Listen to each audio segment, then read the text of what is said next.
جو بندہ ماہ رمضان کی رات میں نماز پڑھتا ہے، اللہ عز و جل اس کے ہر سجدے کے بدلے اس کے لیے 1500 نیکیاں لکھتا ہے، اور اس کے لیے جنت میں سرخ یاقوت کا گھر بناتا ہے۔ اے تراویح پڑھنے والوں تمہیں مبارک ہو، اے نمازیں پڑھنے والوں تمہیں مبارک ہو، اے رات میں عبادت کرنے والوں تمہیں مبارک ہو، ہر سجدے پر 1500 نیکیاں ہیں، اور سرخ یاقوت کا گھر مل رہا ہے۔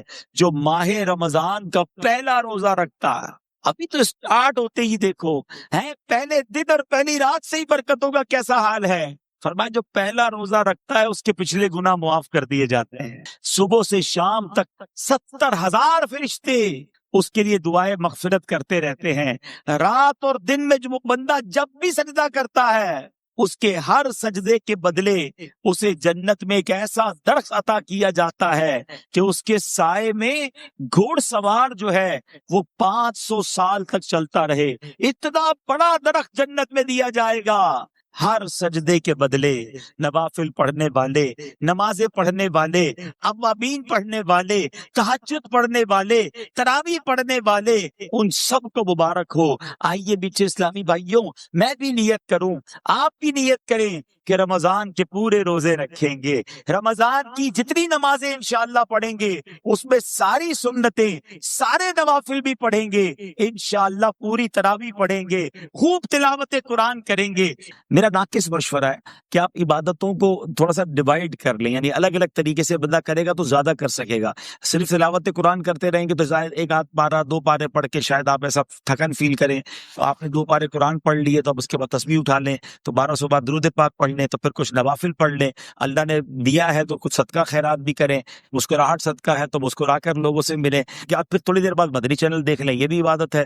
جب آپ علم دین سیکھنے کی نیت سے سیکھ رہے ہوں گے، مدنی مذاکرے میں شرکت کر رہے ہوں گے، بعض اوقات لوگ ایک چیز کو پکڑ لیتے ہیں اور تھوڑی دیر بعد اکتا جاتے ہیں، تو اگر آپ کے پاس ورائٹی آف عبادت ہوگی نا تو آپ بیزی بھی رہیں گے اور دل بھی رہے گا۔ ایک مقررہ درود پاک کی تعداد مقرر کر لے کہ مثال کے طور پہ میں 100 بار 200 بار، اللہ نصیب کرے تو 313 بار یا اس سے زیادہ بار درود پاک پڑھوں گا، تو علماء کہتے ہیں کہ وہ جو درود پاک دن میں ایک بار وہ پڑھ لے گا نا، پورے دن میں جہاں جہاں درود پاک پڑھنا تھا نہیں پڑھ سکا تو یہ اس کا آلٹرنیٹ، اس کا قائم مقام ہو جائے گا۔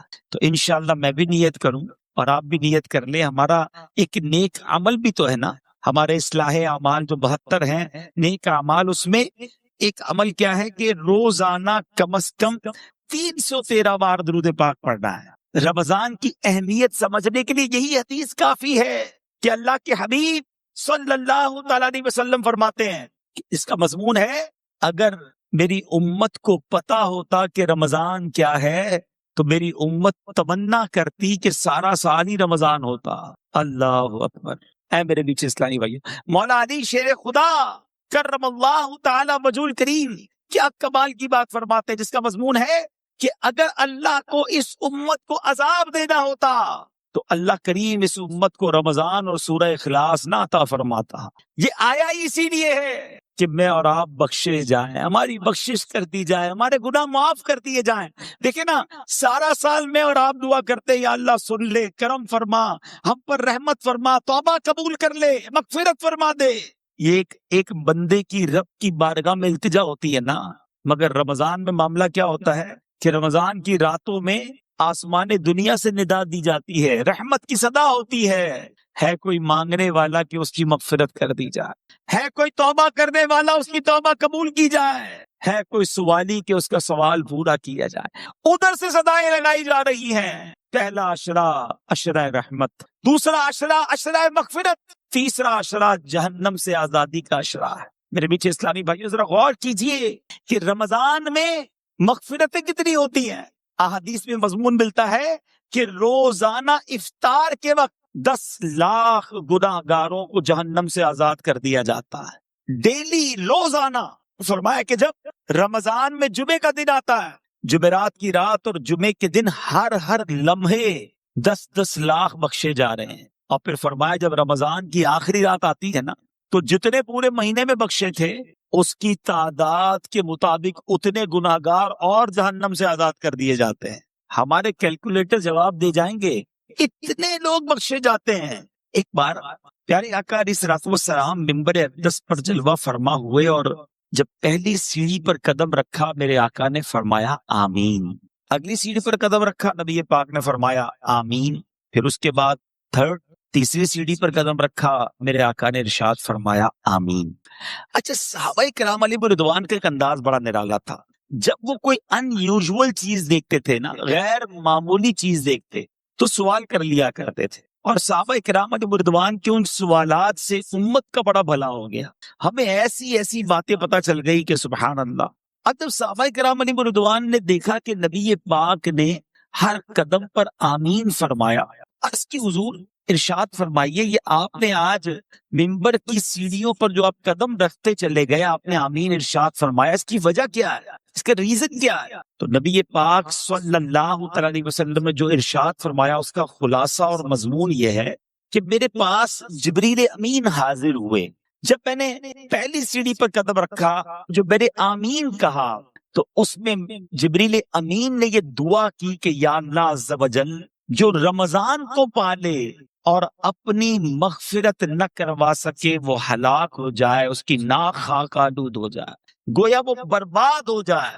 آقا فرماتے ہیں میں نے جبریل امین کی اس دعا پر آمین کہی. پھر دوسری سیڑھی پر قدم رکھا تو جبریل امین نے دعا کی کہ یا اللہ عز و جل، اس شخص کی ناک خاک آلود ہو، وہ برباد ہو جائے جو اپنے ماں باپ کو بڑھاپے کی حالت میں پائے اور ان کے ساتھ وہ اچھا سلوک نہ کرے، یعنی ماں باپ کی خدمت اسے جنت میں نہ پہنچا دے، وہ برباد ہو جائے.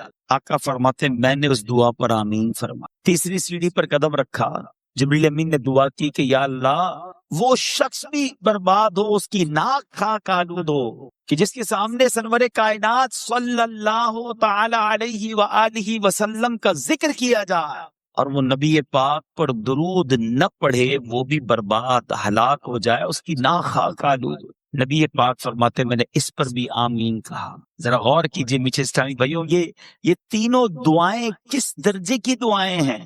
یہ دعا کرنے والے فرشتوں کے سردار ہیں، جبریل امین ہیں، اور دعا پر آمین کہنے والے جناب رحمت للعالمین صلی اللہ تعالی علیہ وسلم ہیں. اٹ مینز، اس کا مطلب کیا ہوا کہ یہ دعا تو کسی صورت بھی قبول ہونی ہے، کوئی شک اور شبے کی گنجائش نہیں ہے. حضرت سفیان ثوری رحمت اللہ تعالی علم فقہ اور علم حدیث کے بہت بڑے امام ہیں. 99 صدی ہجری میں پیدا ہوئے، بڑے متقی، پرہیزگار، عبادت گزار اور اپنے زمانے کے امام المسلمین تھے. ایک مرتبہ حضرت سفیان ثوری رحمت اللہ تعالی کو 3 سال مکہ مکرمہ میں قیام کی سعادت نصیب ہوئی. فرماتے ہیں مکہ مکرمہ میں ایک شخص تھا، وہ روزانہ دوپہر کے وقت حرم شریف میں آتا، طواف کعبہ کرتا، 2 رکعت واجب الطواف ادا کرتا، پھر مجھے سلام کرتا اور اپنے گھر چلا جاتا. اس کا روزانہ کا یہ معمول تھا کہ وہ آتا، طواف کرتا، نفل پڑھتا، مجھے سلام کرتا، چلا جاتا. مجھے اس نیک بندے سے بڑی محبت ہو گئی. ایک بار یہ ہوا کہ وہ سخت بیمار ہو گیا. حضرت سفیان ثوری کہتے ہیں میں اس کی عیادت کے لیے گیا، تیمارداری کے لیے گیا. اس کی حالت نازک تھی. اس نے مجھے وصیت کی کہ جب میں فوت ہو جاؤں تو آپ مجھے اپنے ہاتھوں سے غسل دیجئے گا، میری نماز جنازہ ادا کیجئے گا اور مجھے تنہا مت چھوڑیے گا، ساری رات میری قبر کے پاس تشریف فرما رہیے گا اور منکر نکیر کی آمد کے وقت مجھے تلقین فرمائیے گا. بڑی کمال کی یہ وصیت تھی، اور چونکہ آپ کو اس شخص سے بڑا پیار ہو گیا تھا، دل میں جگہ بن گئی تھی، تو آپ نے اس کی بات جو ہے وہ ایکسپٹ کر لی کہ ٹھیک ہے میں اس وصیت پر عمل کروں گا. اب آئیے لگے ہاتھوں یہ بھی سن لیں کہ تلقین کیا ہوتی ہے. یہ کمال کا ایک طریقہ ہے اور بہت سو کو شاید نہیں پتا ہوتا، اور یہ احادیث میں یہ طریقہ ملتا ہے کہ تلقین کا معنی ہے، میننگ آف تلقین، نصیحت کرنا، سکھانا، کسی کو ٹرین کرنا، سکھانا. جب میت کو قبر میں اتارا جاتا ہے، مٹی ڈال دی جاتی ہے، اس وقت کوئی شخص قبر کے سرہانے کھڑے ہو کر میت اور اس کی ماں کا نام لے کر پکارتا ہے، یعنی یا فلاں بن فلانا، ٹھیک ہے نا. مثال کے طور پہ کسی کا نام اگر اختر ہے اور والدہ کا نام آمنہ ہے تو یا اختر بن آمنہ پکارے گا. مردہ اس کی آواز تو سنتا ہے مگر جواب نہیں دے گا. اس کے بعد تلقین کرنے والا دوبارہ پکارے گا یا اختر بن آمنہ. جو بھی نام ہوگا اس کا، اس بار مردہ اس کی آواز سن کر سیدھا بیٹھ جاتا ہے۔ تلقین کرنے والا تیسری بار یوں پکارے گا، یا فلاں بن فلانا۔ اس بار مردہ اس شخص سے کہتا ہے مجھے تلقین کر، اللہ پاک تجھ پر رحم فرمائے۔ اچھا، وہ تلقین کرنے والا مردے کا جواب نہیں سنتا، لیکن یہ قبر میں ہو رہا ہوتا ہے۔ اب تلقین کرنے والا کہتا ہے اذکر ما خرجت علیہ من الدنیا، یاد کر دنیا سے کس حال میں گیا تھا؟ شہادت ان لا الہ الا اللہ وان محمدا عبدہ ورسولہ، تو گواہی دیتا تھا کہ اللہ پاک کے سوا کوئی عبادت کے لائق نہیں، اور محمد صلی اللہ تعالی علیہ وسلم اللہ کے بندے اور رسول ہیں۔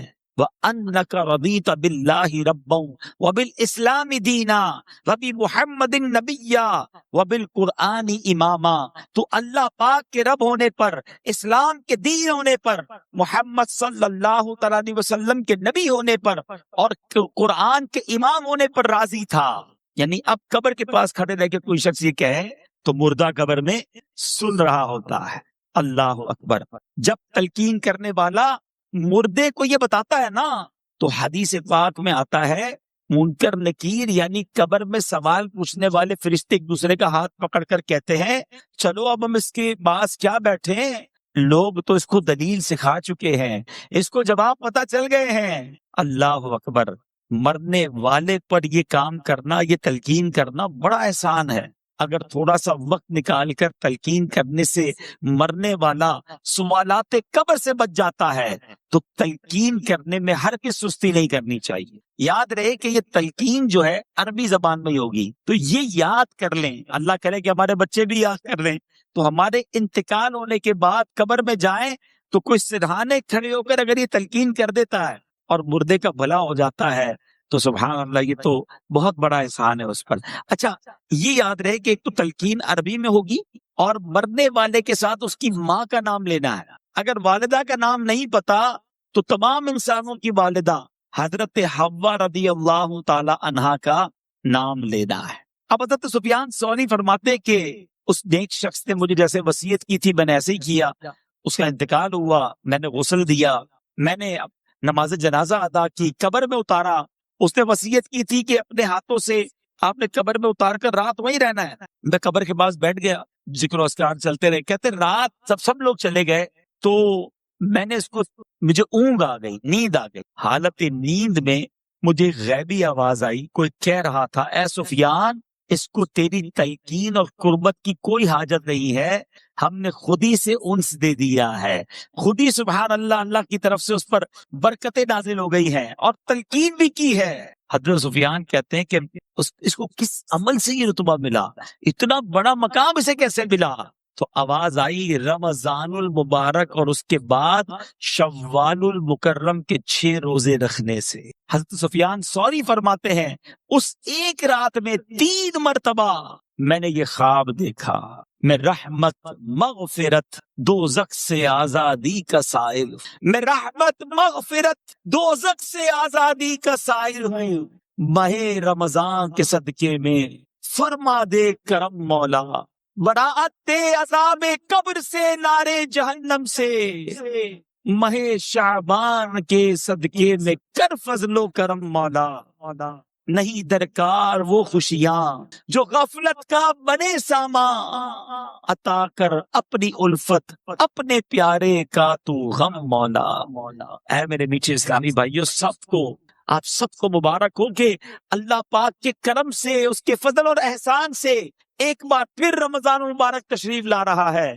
ابھی چند دن بعد ایک شام آئے گی جب نگاہیں آسمان کی طرف لگی ہوئی ہوں گی، چاند دیکھنے کی کوشش کی جا رہی ہوگی، ایک طرف سے آواز آئے گی دیکھو وہ رمضان کا چاند نظر آ گیا، اس کے ساتھ ہی مساجد سے یہ اعلان ہونے لگیں گے سب عاشقان رسول کو مبارک ہو، عصبتوں رفعتوں برکتوں مغفرتوں والے مہینے رمضان المبارک کا چاند نظر آ گیا۔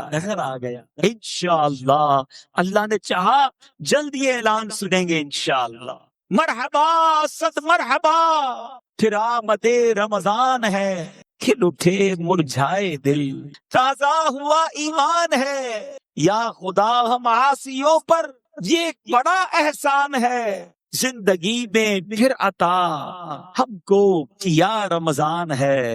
اے میرے میٹھے اور محترم اسلامی بھائیوں، رمضان کی عظمت سمجھیے، رمضان کا مقام سمجھیے، یہ مہینہ رب کریم کی بارگاہ میں کس قدر بڑا مرتبہ رکھتا ہے۔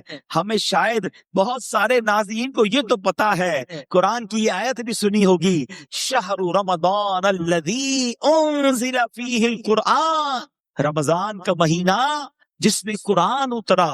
مگر شاید بہت سارے ناظرین کو یہ نہیں پتا کہ اللہ کریم نے جو 4 بڑی آسمانی کتابیں اس دنیا میں نازل فرمائی، تورات، زبور، انجیل اور قرآن، سبحان اللہ، میرے آقا علیہ الصلوۃ والسلام فرماتے ہیں کہ حضرت ابراہیم کے صحیفے رمضان کی پہلی رات نازل ہوئے، تورات شریف رمضان کی 7ویں رات نازل ہوئی، انجیل شریف رمضان المبارک کی 14ویں رات نازل ہوئی، اور ابن ابی شیبہ کی روایت میں ہے کہ زبور شریف رمضان المبارک کی 6 تاریخ کو نازل ہوئی، سبحان اللہ، اور شب قدر کو سبحان اللہ جب قرآن مجید جو ہے اس کو نازل کیا گیا۔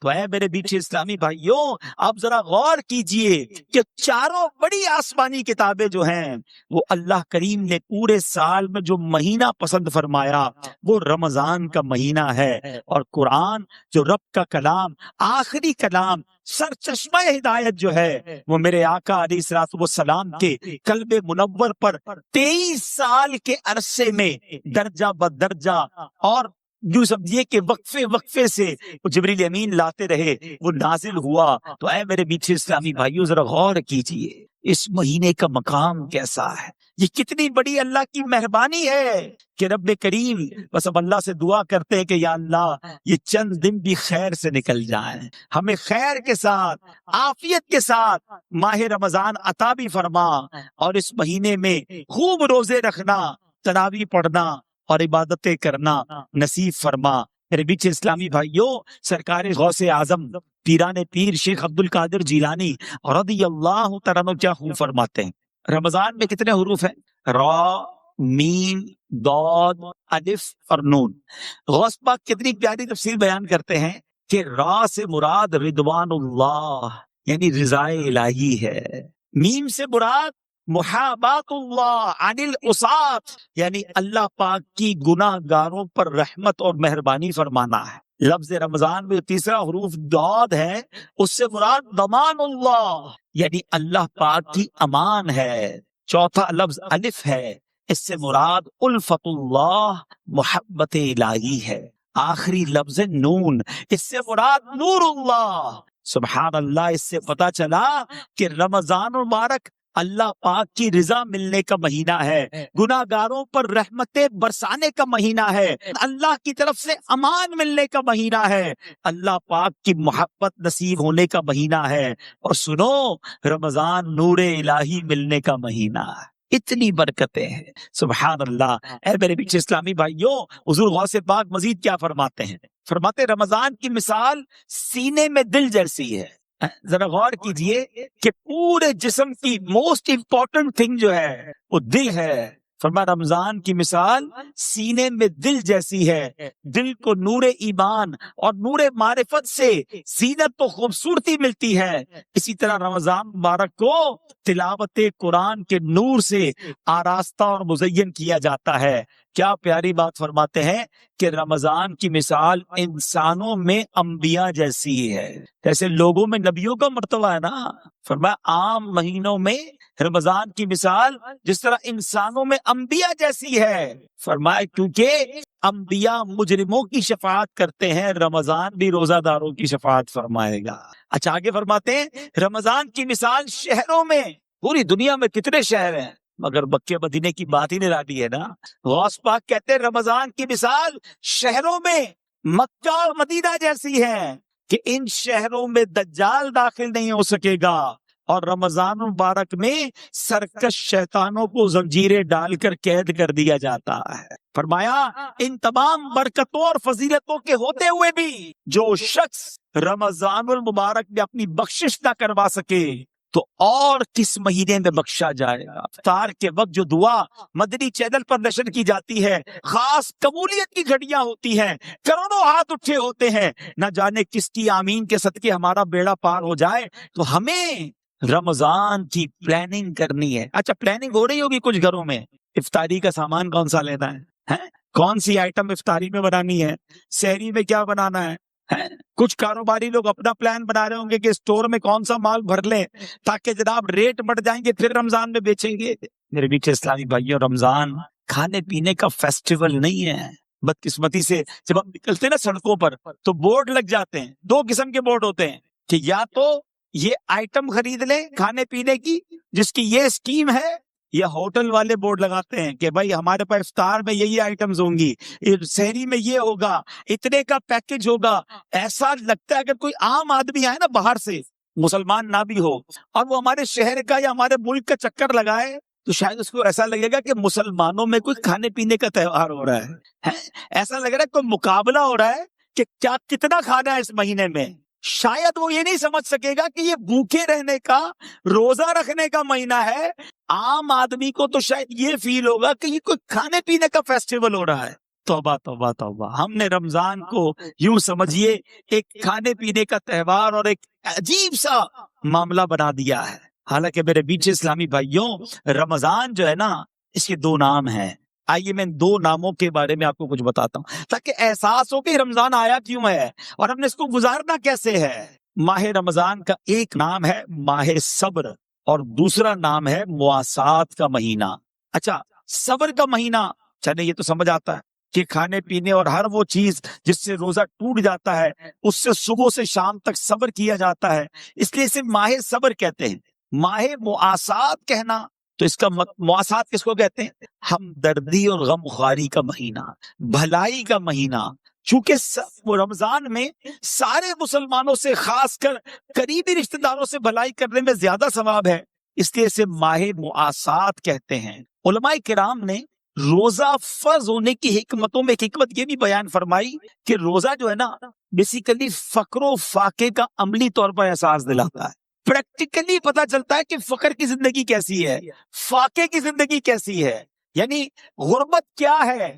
کسی کے گھر میں روز فاقے چل رہے ہیں، یہ آپ کو اور مجھے کیسے پتا چلے گا کہ فاقے میں بندہ کیسا ہوتا ہے، غربت اور فقیری میں کیسا ہوتا ہے؟ اب جب بندہ روزہ رکھتا ہے اور بھوکا ہوتا ہے، بھوک لگتی ہے، پیاس لگتی ہے، اور روزانہ روزے رکھ رہا ہے، اب اسے احساس ہوتا ہے کہ میں تو کچھ افطار میں جا کے کھا لیتا ہوں، مگر غریب کئی ایسے ہیں جو ساری زندگی اسی طرح گزار رہے ہیں، فقیری میں گزار رہے ہیں، فقر و فاقے میں گزار رہے ہیں۔ اللہ اکبر، جب بندہ اس طرح خود بھوک کو دیکھتا ہے تو اب بھوکوں کی مدد کرنے کا جذبہ بڑھتا ہے، غریبوں کی خیر خواہی کا جذبہ بڑھتا ہے۔ یہ بیسیکلی روزے کی ایک حکمت علماء نے بیان کی۔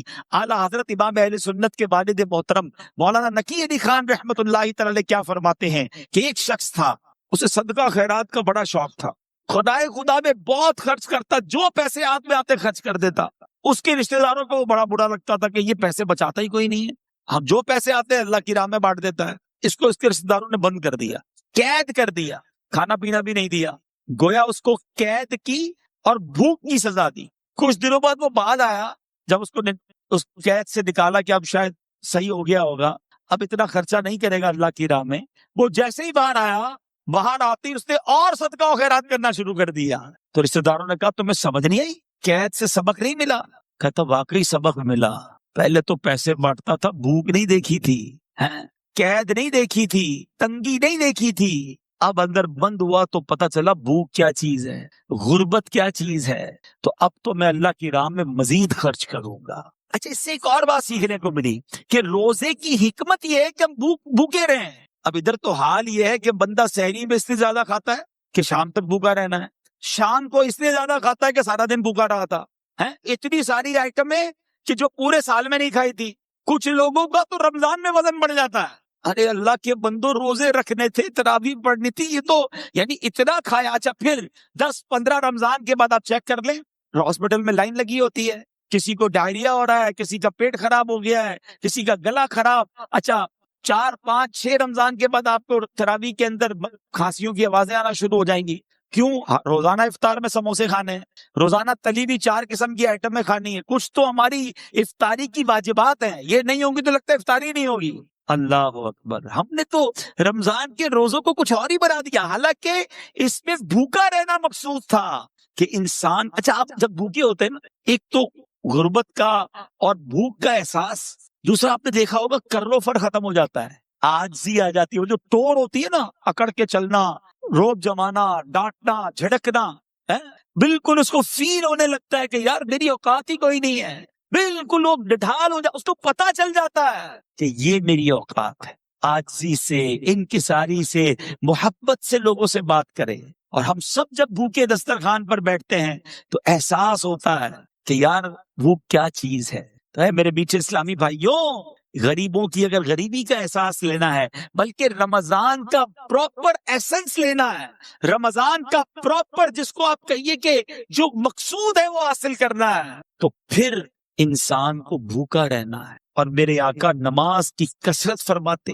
خوب دعائیں مانگتے، گویا خوف خدا نبی پاک کے چہرہ انور پر، قلب اقدس پر طاری ہو جاتا۔ بی بی عائشہ فرماتی ہیں کہ جب نبی پاک علیہ الصلوۃ والسلام کی بارگاہ میں رمضان آتا، احادیث کا مضمون ہے، تو جبریل امین آتے تھے اور آقا ان کے ساتھ خوب قرآن کا دور فرماتے تھے۔ سبحان اللہ۔ ایک جگہ سیدنا عبداللہ ابن عباس فرماتے ہیں جب ماہ رمضان آتا تو سرکار مدینہ علیہ الصلوۃ والسلام قیدیوں کو رہا کرتے اور ہر سائل کو عطا فرماتے تھے۔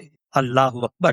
رمضان میں آپ خصوصاً بہت زیادہ سخاوت فرماتے، جبریل امین رمضان کی ہر رات میں ملاقات کے لیے حاضر ہوتے، رسول کریم علیہ الصلوۃ والسلام ان کے ساتھ قرآن کا دور فرماتے، اور جب بھی حضرت جبریل علیہ الصلوۃ والسلام آپ کی خدمت میں آتے تو آپ علیہ الصلوۃ والسلام تیز چلنے والی ہوا سے بھی زیادہ خیر یعنی بھلائی کے معاملے میں سخاوت فرماتے۔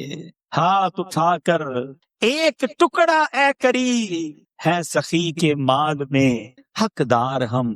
تو اے میرے بیچ اسلامی بھائیوں، نبی پاک کا رمضان کیسا ہوتا؟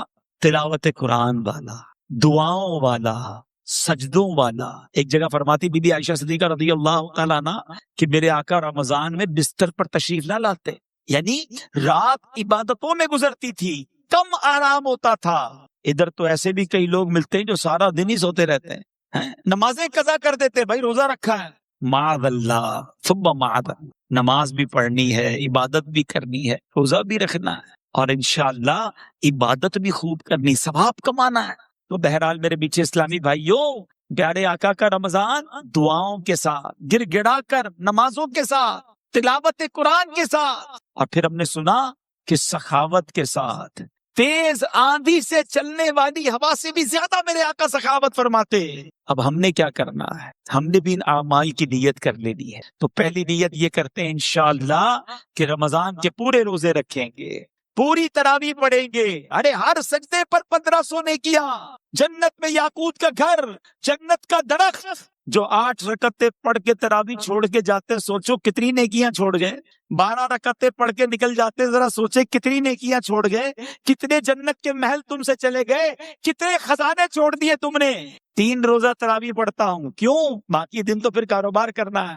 اگر کوئی 3 روزہ، 5 روزہ، 7 روزہ ختم قرآن میں تراویح پڑھ لیتا ہے، ٹھیک ہے اگر وہ صحیح طریقے سے پڑھتا ہے، لیکن بقیہ دنوں کی تراویح معاف نہیں ہوئی ہے، وہ بھی پڑھنی ہے۔ روزانہ 20 تراویح پڑھیں گے انشاءاللہ، آخر رمضان تک پڑھیں گے انشاءاللہ۔ اب آتے سخاوت کی طرف۔ سبحان اللہ، اس مہینے میں خوب اللہ کی راہ میں خرچ کریں، اور جب بھی اللہ کی راہ میں خرچ کریں نا، پہلے تو یہ ذہن بنا لیں، یہ جو ہوتا ہے نا کہ یار اب خرچ کریں گے تو کم ہو جائے گا، کیلکولیٹر تو یہی کہتا ہے، ہمیشہ یاد رکھیں۔ 1 لاکھ روپے ہیں، 5000 دے دیے تو کیلکولیٹر تو بتائے گا 95,000 رہ گئے، لیکن انشاءاللہ میرے آقا کیا فرماتے وہ میں آپ کو بتاتا ہوں۔ نبی پاک علیہ الصلوۃ والسلام فرماتے ہیں، جس کا مضمون ہے کہ میں اللہ کی قسم کھا کر کہتا ہوں، اللہ کی راہ میں خرچ کرنے سے مال کم نہیں ہوتا۔ تو یہ طے ہو گیا کہ بے شک دنیا کا حساب کچھ اور کہے، مصطفیٰ کریم علیہ الصلوۃ والسلام فرما رہے ہیں تو یہ مال ملٹی پلائی ہوگا، یہ بڑھے گا۔ اچھا ایسا نہیں ہے کہ اس کی مثالیں ہمارے ساتھ نہیں ہیں، جو حلال کماتا ہے، پوری زکوٰۃ دیتا ہے، اس سے پوچھو ہر سال اس کی زکوٰۃ بڑھتی چلی جاتی ہے۔ کیسے بڑھتی ہے بھائی؟ زکوٰۃ بڑھنے کا مقصد کیا ہوا؟ آپ کا مال بھی تو بڑھ گیا نا۔ تو اللہ کی راہ میں خرچ کرنے سے مال کم نہیں ہوتا، اور بالخصوص زکوٰۃ۔ اگر زکوٰۃ آپ پر واجب ہے، آپ صاحب استطاعت ہیں، اور وہ جو تمام زکوٰۃ کی شرائط ہیں، اس کے بعد اب زکوٰۃ دینے کا وقت آ گیا، خدا را پوری زکوٰۃ۔ میں جو اب جملہ کہنے جا رہا ہوں یہ بڑے درد دل کے ساتھ کہہ رہا ہوں کہ بدقسمتی سے جس طرح دکھنے کو ملتا ہے کہ شاید 5-7% لوگ پورے پاکستان میں یا دنیا میں دیکھیں 10% ہوگا یا 5-7% ہی ہوگا کہ رمضان کے علاوہ نماز پڑھتے ہیں، لیکن ایسا ہی لگتا ہے کہ شاید اتنی ہی پرسنٹیج پوری زکوٰۃ دیتی ہے، ورنہ لوگ اب زکوٰۃ بھی نہیں دیتے۔ حالانکہ احادیث میں زکوٰۃ کو مال کا میل قرار دیا گیا، یہ جس مال میں مل جائے گا نا اس مال کو بھی برباد کر دے گا، لیکن آج خیال ہی نہیں ہے۔ یا تو زکوٰۃ دینا بڑا بھاری پڑتا ہے، یہ چند 100,000 اور لاکھ والے شاید زکوٰۃ دے دیتے ہوں، لیکن جب یہ زکوٰۃ لاکھوں اور کروڑوں میں پہنچتی ہے نا تو اب شیطان دل پکڑ لیتا ہے، اتنے پیسے زکوٰۃ میں دے دے گا۔ اللہ اکبر! یہ 10 لاکھ کی زکوٰۃ دینے والا جو گھبرا رہا ہے، یہ اللہ کا بندہ کیوں نہیں سوچتا کہ اللہ نے 4 کروڑ دیے تو 10 لاکھ بنی ہے نا؟ تمہیں تو شکر ادا کرنا چاہیے تھا۔ میں یہاں ایک مشورہ دیتا ہوں کہ جب بھی اللہ کی راہ میں خرچ کرنے کی باری آئے نا، زکوٰۃ دینے کی باری آئے، صدقہ دینے کی باری آئے، تو خرچ بھی کرو اور اللہ کا شکر بھی ادا کرو کہ یا اللہ تیری مہربانی، تو نے دینے والا بنایا، مانگنے والا نہیں بنایا۔ تمہیں دیتے وقت بھاری پڑتا ہے، شکر ادا کرو اللہ نے دینے والا بنایا ہے، پوری زکوٰۃ ادا کریں اور زکوٰۃ بڑھ کر اور ادا کریں، صدقہ اور خیرات بھی کریں، لیکن یہاں دل پر بھار پڑ جاتا ہے۔ یہی تو امتحان ہے۔ سخی اللہ کو پسند ہے، یاد رکھیے گا میٹھے اسلامی بھائیوں۔